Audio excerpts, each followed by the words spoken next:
Assalamualaikum warahmatullahi wabarakatuh. Perkenalkan, nama saya Rizky Rohani dengan NIM 210103020126 dari Fakultas Usuluddin dan Humaniora jurusan Ilmu Al-Quran dan Tafsir.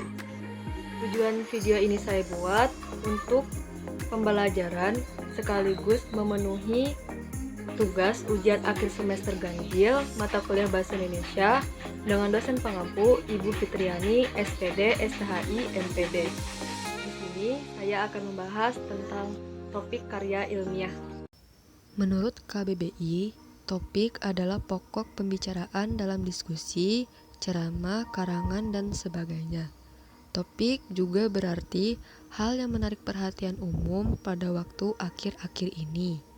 Definisi topik ada 3. Yang pertama, topik pada dasarnya adalah suatu isu atau pokok persoalan dan sifatnya juga masih umum serta abstrak. Yang kedua, topik merupakan landasan yang dapat dipergunakan oleh seorang penulis untuk menyampaikan maksudnya. Hal yang dapat dipergunakan sebagai sumber penentuan topik, misalnya pengalaman, keluarga, karir, alam sekitar, masalah kemasyarakatan, kebudayaan, ilmu pengetahuan, dan sebagainya. Syarat-syarat perumusan topik. 1. Topik harus menarik perhatian penulis. 2. Topik harus diketahui oleh penulis. Menentukan topik itu sebaiknya tidak terlalu baru, tidak terlalu teknis, dan tidak terlalu kontroversial. Menurut KBBI, tema adalah pokok pikiran, dasar cerita yang di percakapan dipakai sebagai dasar mengarang, mengubah sajak, dan sebagainya.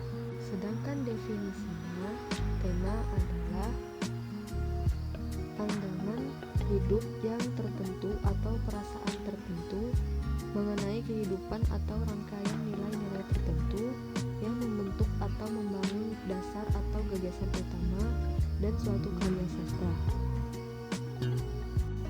Ini adalah definisi tema menurut Tarigan 1993. Sedangkan menurut Aminuddin 1995, tema adalah ide yang mendasari suatu cerita sehingga berperan juga sebagai pangkal tokoh pengarang dalam memaparkan karya fiksi yang diciptakannya.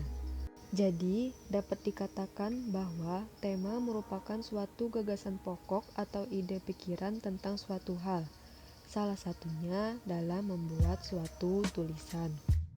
Menurut KBBI, judul adalah nama yang dipakai untuk buku atau bab dalam buku yang dapat menyiratkan secara pendek isi atau maksud buku atau bab itu, atau yang biasanya kita sebut dengan kepala karangan yang ada di dalam cerita, drama, dan sebagainya. Dalam menentukan judul itu juga ada tahapan-tahapannya, diantaranya 1. Menggambarkan secara sederhana masalah yang akan diteliti. 2. Judul penelitian sebaiknya dirumuskan secara singkat dan jelas. 3. Memperhatikan penggunaan gaya bahasa yang baik, serta pemakaian bahasa yang didasarkan pada dasar gramatika yang baik pula. 4. Tidak menggunakan kata-kata, istilah-istilah, ataupun ungkapan-ungkapan yang mengandung kiasan-kiasan. Yang kelima, judul hendaknya relevan dengan tema dan bagian-bagian dari tulisan. Yang keenam, judul hendaknya menimbulkan rasa ingin tahu seseorang agar membaca tulisan tersebut. Yang ketujuh, judul tidak mempergunakan kalimat yang tidak terlalu panjang. Jika judul terlalu panjang, dapat dibuat judul utama, serta judul tambahan atau subjudul. Yang kedelapan, judul harus memiliki independent variable atau variabel bebas dan dependent variable atau variabel terikat. Definisi masalah. Fisher mengartikan masalah sebagai 1. Suatu kesulitan yang dirasakan oleh seseorang. 2.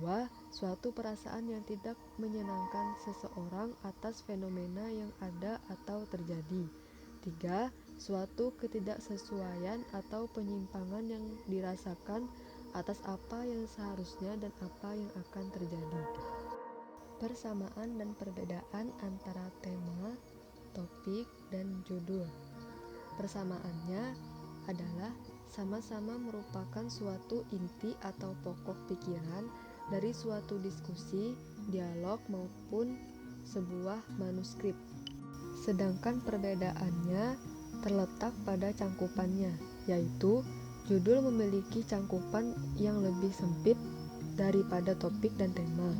Topik memiliki cangkupan yang lebih sempit dari tema, sedangkan tema merupakan cangkupan yang paling luas.